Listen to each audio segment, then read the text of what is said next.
चार रक्षक। चंद्रभान नाम का एक राजा था। उनका जो राज्य था बड़ा ही समृद्ध था। राज्य के प्रजा प्रसन्न और संतुष्ट थी। उनका राज्य दिन दुनी रात चौगुनी उन्नति कर रहा था। किसी तरह का कोई झगड़ा उस राज्य में नहीं होता था।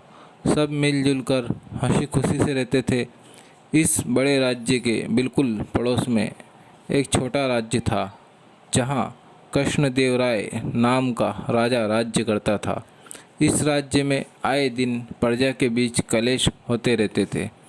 कोई भी इस राज्य में संतुष्ट नहीं था।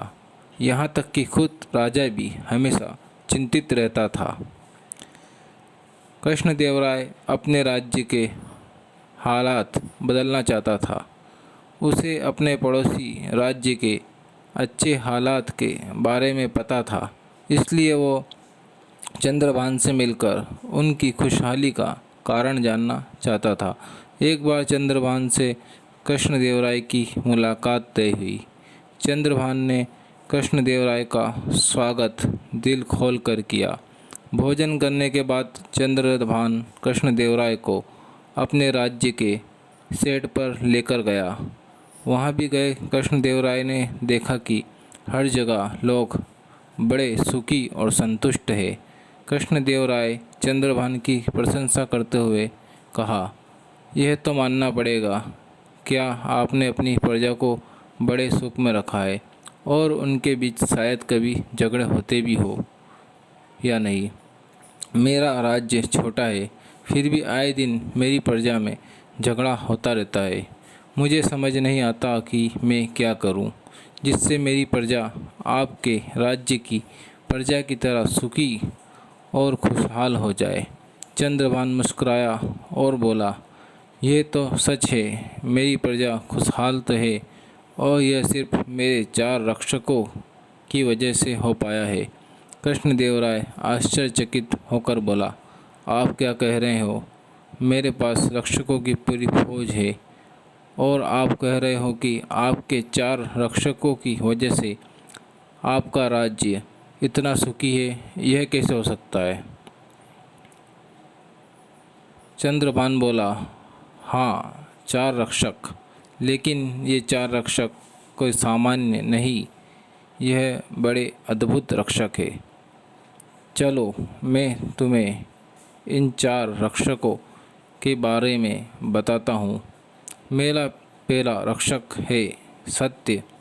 रक्षक मुझे झूठ बोलने से रोकता है, इसलिए मेरी प्रजा में विश्वास बना रहता है कि राजा जो हमेशा सत्य बोलता है वह किसी का बुरा या असत्य नहीं करेगा। मेरा दूसरा रक्षक है प्रेम। यह रक्षक मुझे अपनी प्रजा से घृणा करने से रोकता है, जिससे मैं मेरी प्रजा का दिल जीत पाता हूँ।